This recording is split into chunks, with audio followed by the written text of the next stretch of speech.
B. Collins. Peter B. Collins, News and Comment. It's Friday the 13th of July, 2018. And this Friday the 13th will go down in the record books as a big leap forward for the special counsel investigation being conducted by Robert Mueller.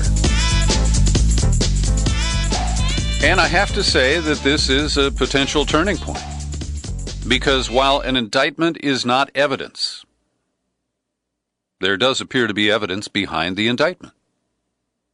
And while this is another group of a dozen Russians, names that we've never heard of, people who are reputed to be employees of the GRU,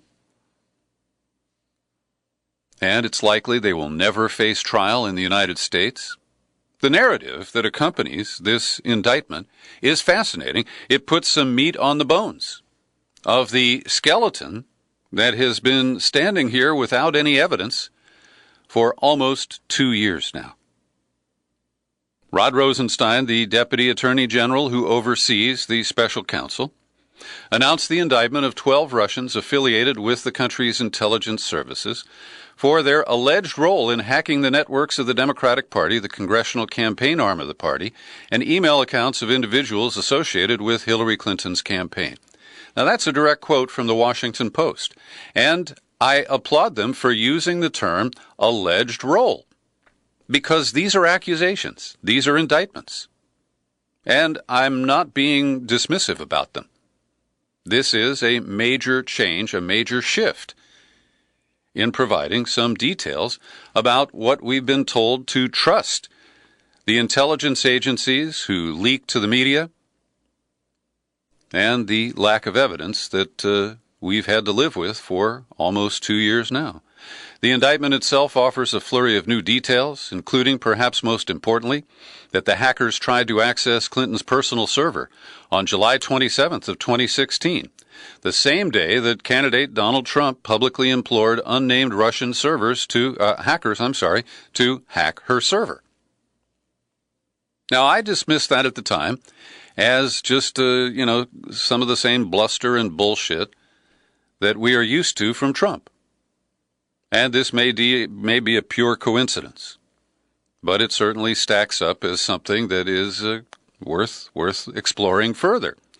And the other tidbit is that the hackers allegedly modified the DCCC, the Democratic Congressional Campaign Committee's website, and any one of my listeners who's contributed even $5 to a Democratic campaign is probably familiar with Act Blue.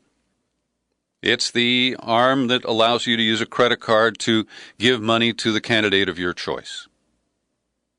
And they changed one letter. They added an S. They made it actblues.com. And for an unspecified period of time, it appears that loyal Democrats were kicking in money that went to the hackers. Now, I want to be very clear here from the start. My skepticism will remain until we see the evidence that underlies these indictments. But I freely acknowledge that this does advance the Russiagate narrative and the claims that have been made by people whom I've been skeptical of. But it isn't proof. There is no suggestion in the indictment that the Trump campaign somehow engineered the Russian efforts that are alleged in the 29-page indictment.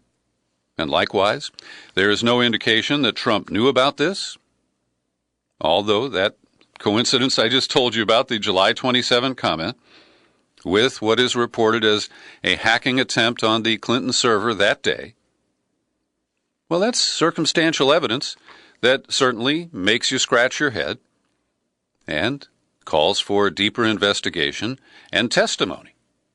And what we don't see in the indictment is any reference to NSA-driven evidence. In a moment, I'll tell you about some of the technical stuff that is described in the indictment.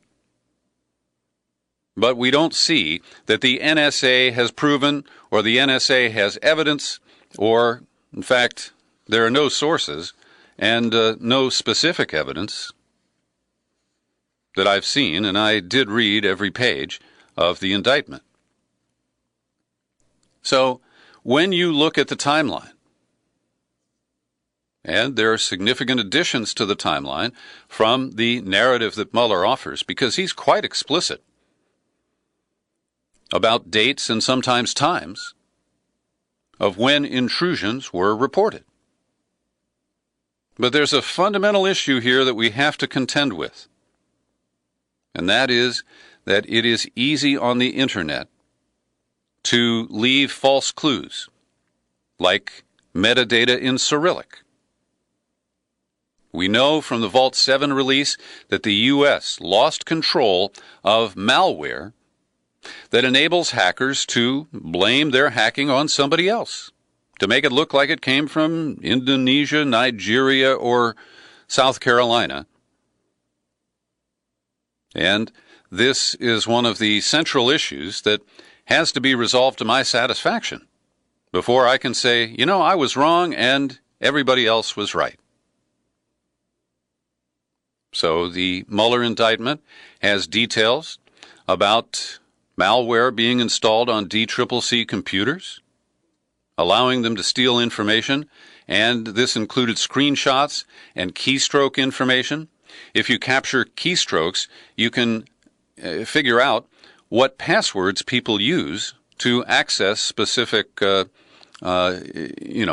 proprietary accounts or websites.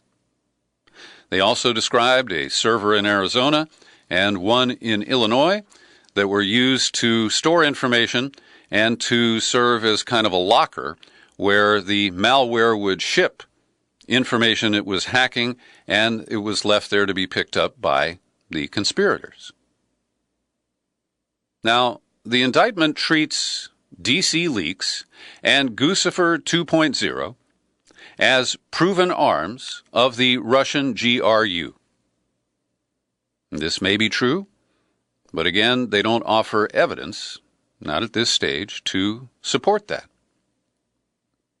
There's also, which we'll get to in a moment in more detail, a rather remarkable day when Russians used a computer to search for specific English language expressions. This is June 15th of 2016, and those phrases and words later appear in a Guccifer blog post.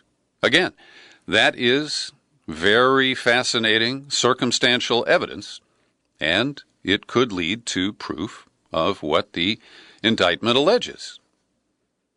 Now, on July 31st of 2016, the FBI began investigating possible links between the Russian government and Trump's campaign. And we'll discuss this again in the context of the Peter Strzok, I don't know what to call that hearing, on Capitol Hill yesterday. But again, working from the Washington Post timeline here, they continue, the investigation is triggered when Australian authorities contact the agency to say that Papadopoulos had mentioned stolen material in a May conversation with one of their diplomats. But last time I heard about this, it was reported to our government sometime in August. Now that's been moved back to July 31st. Again, I don't know the basis for that, so I can only comment on the discrepancy. Now, they say that the hacking operation was rolled up in October of 2016. The last malware tool allegedly implanted by the Russians is removed in October of 2016. No specific date is given for that. And they say that the Guccifer 2.0 website on January 12, 2017 was updated to deny any connection to the Russian government, and on March 1st of 17, the DC Leaks website was shut down. Now, as I mentioned, I have reviewed the indictment and read it carefully from cover to cover. And as I say, it names these Russian individuals that you've never heard of, Viktor Borisovich Netishko, Boris Alexeyevich Antonov, and on down the line. It says that in or around April 2016, the conspirators began to plan the release of material stolen from the Clinton campaign, DCCC, and DNC. It goes into details about these people and that they were, for example, Viktor Netishko was a Russian military officer in command of Unit 26165 located at 20 Komsomolsky Prospect in Moscow. And then the next person, Antonov's listed, was a major assigned to Unit 26165. And then a guy named Bodin, a military officer assigned to the same unit, title Assistant Head of Department. Now, we believe that this knowledge comes from the ability of Dutch intelligence to hack into the security cameras at the Moscow office that I mentioned a moment ago. So one of the things that we'll deal with quickly is the phishing hack that captured the email password for John Podesta's Gmail account and led to the spilling of 50,000 emails, many of which made it into public view. This is attributed to the same hackers at the GRU.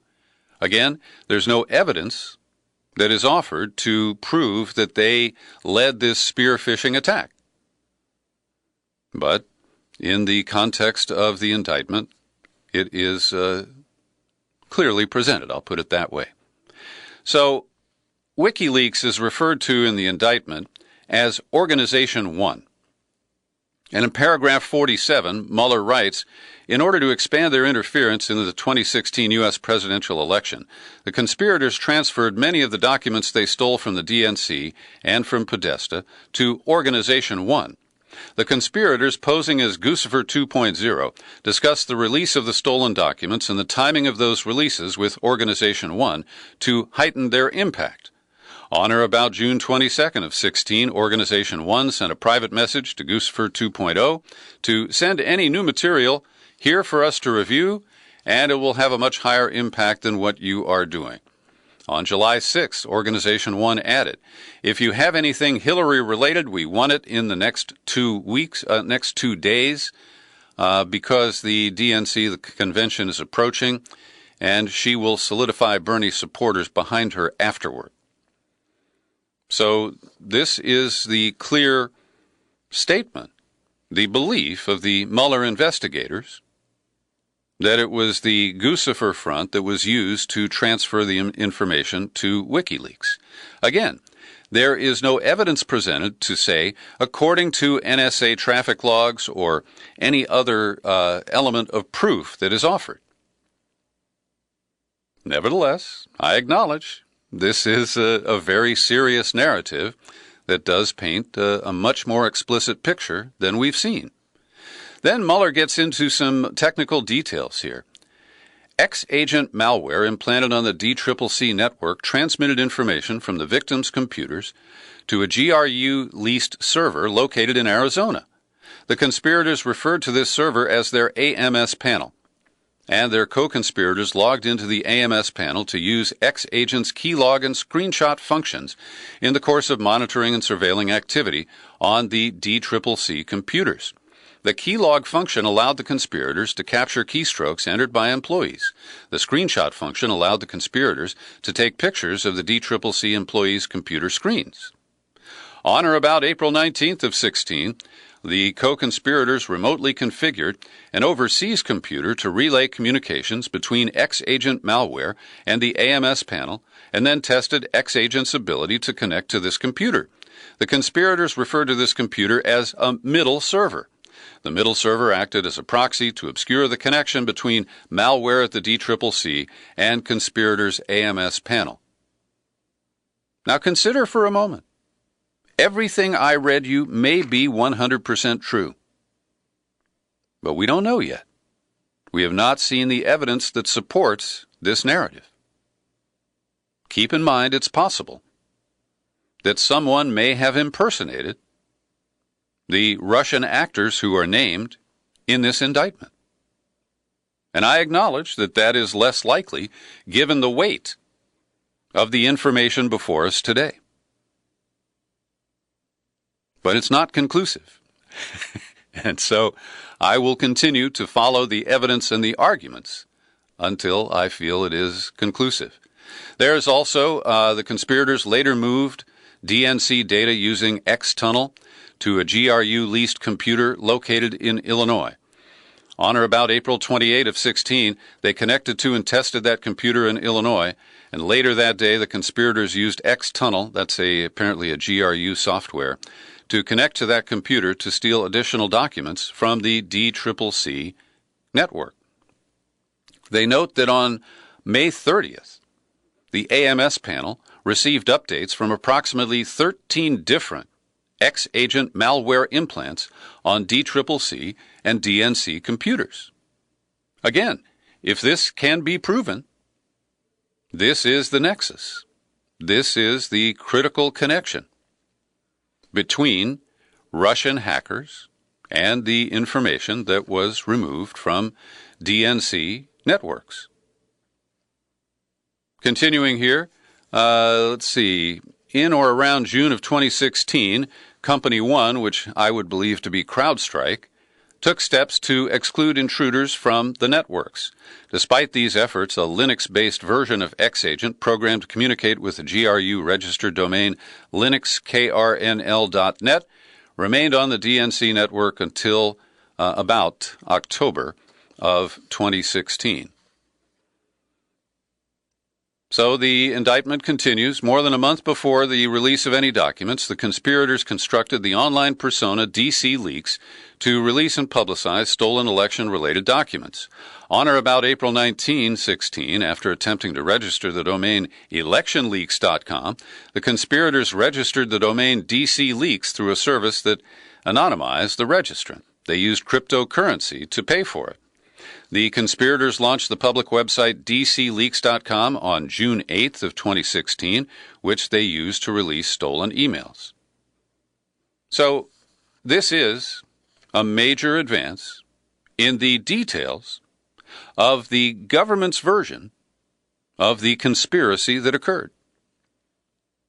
And as I referenced a little earlier, they're saying that on, let me get the date right here, June 15th of 16 at 7:02 p.m. Moscow Standard Time, the online persona Goosefer 2.0 published its first post on a blog created through WordPress. Titled DNC's Servers Hacked by a Lone Hacker, the post used numerous English words and phrases that the conspirators had searched for earlier that day. Now again, we're not told how we know this, or what kind of evidence might be presented at a future trial to establish this. The words that were searched for were some hundreds of sheets, Illuminati, worldwide known, think twice about, company's competence, and they did show up in the statement. I believe this was a tweet this was the post on the WordPress blog site. So I have to say that that is arresting information. Now we have to ask ourselves, where does all this go?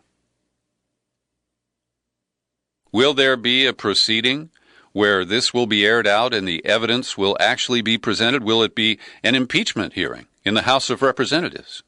Will it be in a federal court? As I mentioned, these Russians are highly unlikely to report for a trial. I doubt that they will be tried in absentia. And so, who is the target, ultimately, of this indictment? And how will it proceed? And with the Democrats, in general, against impeachment, at least for the purposes of the midterm election campaign, if they don't regain control of the House and then change their tune, where does this go? What is the end game? These questions linger. And another question that comes up is the timing of the release of this indictment. Now, I've learned that Trump was tipped off to this before he left on his Stink Up Europe tour. And we don't know what his reaction was. But the timing is curious. Is it purely accidental? This is just when Mueller finished writing it up and boom, it goes out the door? Was this intentionally timed with the anticipated summit meeting of Trump and Putin in Helsinki on Monday? Or was this timed for a sinister effect After all, we're hearing some Democratic leaders call for Trump to scuttle the meeting with Putin. And we're even hearing, I guess, a couple of Republicans saying, this is uncomfortable, and Trump, at minimum, needs to ask Putin some tough questions about it at their meeting in Helsinki. And I don't have an answer about the timing, but I raise the questions because, well, I think that's my job. Now, Rod Rosenstein said we do not try cases on television or in congressional hearings. And Trump, who's talked to reporters a lot, many foreign reporters over the last few days, he said that he will, of course, raise the election issue with Putin. Then he said he doesn't think it'll be a fruitful conversation. What am I going to do? He may deny it. And so we know that Trump is not going to be pressing the issue in any significant way. But he and his allies like Rudy Giuliani, who have publicly undermined the Mueller investigation, are having some positive impact from their point of view, because the polls show that the public is now split about 50-50 on whether the Mueller investigation should continue.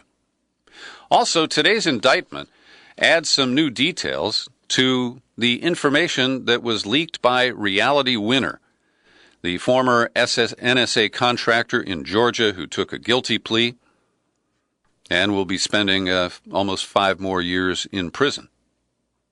And it's interesting because The Intercept is confirming the information from the document she leaked without naming her, the leak process, the fact that she's going to prison, the way Matthew Cole burned her when she was trying to anonymously leak information to The Intercept. But what they confirm is that VR Systems, a Florida-based e-voting vendor, was the subject, according to the indictment, which refers to it as vendor, U.S. vendor, or vendor 1, that they were spearphished, again, the indictment says, by the GRU Russian hackers. Over 100 spear-phishing emails were sent to organizations and personnel involved in administering elections in numerous Florida counties. Now, we're told that voter information was copied.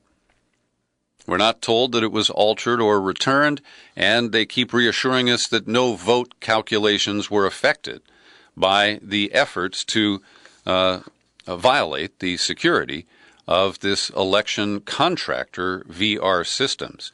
And to try to distract you, I guess, from the Intercept's perfidy in handling the Reality Winner leak, they go after VR Systems, and they say that based on this indictment, that the denials that have come from VR, that they were the company that was the subject of this attack, appear to be false, again, based on the indictment today. And yesterday, there was all this drama on Capitol Hill at the House Judiciary Committee. And this guy, Peter Strzok, defended himself quite ably. But he's got a difficult hand to play.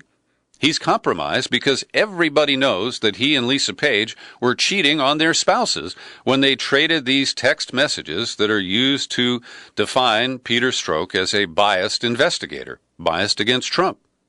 And of course, when you just zoom out from all the bullshit and the back and forth from the partisan actors,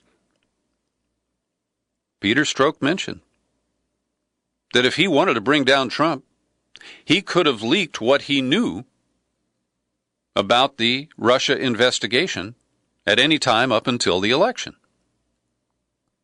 And there is no indication that he leaked anything. I don't want to clear him of leaks because so many people have been leaking, particularly since Trump was named president. But it doesn't appear that there's any evidence that Strzok leaked anything detrimental to Trump. It is his text messages where he expressed his personal opinion to his secret girlfriend that have him in hot water. And so you see people like Louis Gohmert, who is a real mad dog Republican from Texas. I'll try his accent a little bit. I can't help but wonder, when I see you looking there with a little smirk, how many times did you look so innocent into your wife's eye and lie to her? I'll stop. And so his personal life has spilled over into this hearing, and I don't take any position on his liaison with Lisa Page, but he did, open himself up to this by sending a lot of text messages, and he tried to put them into context, his outrage at the antics of Trump on the campaign trail. But the bottom line is, both sides got smelly because they pissed all over each other. But at the end of the day, we only learned a few new things from Peter Strzok. There was a course correction by FBI attorneys during the hearing where they relented and allowed him to comment on some things that they initially had said he shouldn't. And that raised some eyebrows as I watched the C-SPAN replay last night. But one of the curiosities that remains is the game being played around Stephen Halper. This is the guy who has been treated as an informant as if he was sleeping in the next room to Vladimir Putin for the entire last 5 years. And I'm not suggesting any sexual liaison there. But, we were told that we couldn't compromise the sources for the information about the Russia investigation because they were so sensitive. And what I imagine was that there was some double agent in the Kremlin who could not be sacrificed in order to give us public evidence about the Russiagate narrative. So Stephen Halper is no longer a secret. And they have widened access to the files on Stephen Halper, and now any member of the House or Senate Intelligence Committee can review them instead of having it limited just to the top 4 members of each house, the so-called Gang of 8. And I still say we need more information on the role of Evan Halper in this whole episode.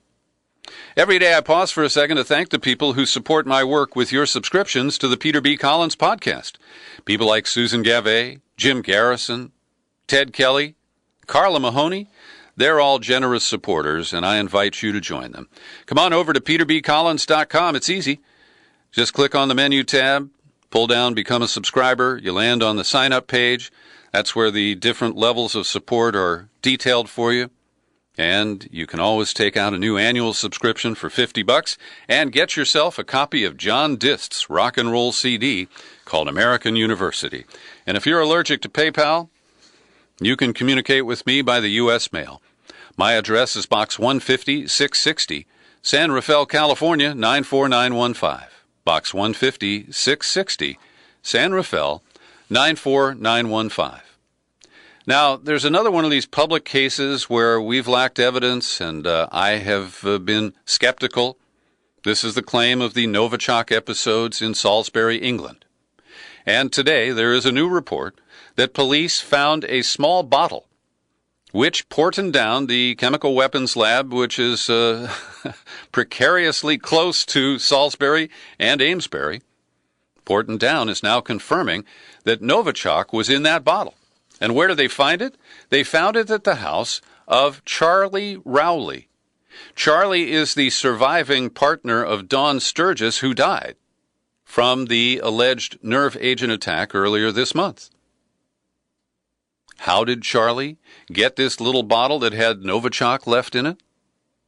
Did he find it in the park where the Skripals were found stricken?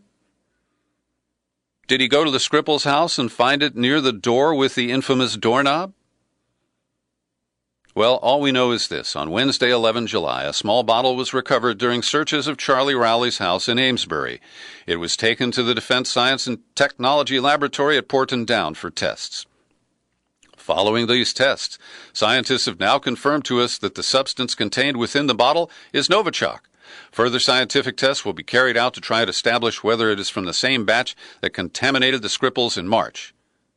Inquiries are underway to establish where the bottle came from and how it came to be in Charlie's house. All right.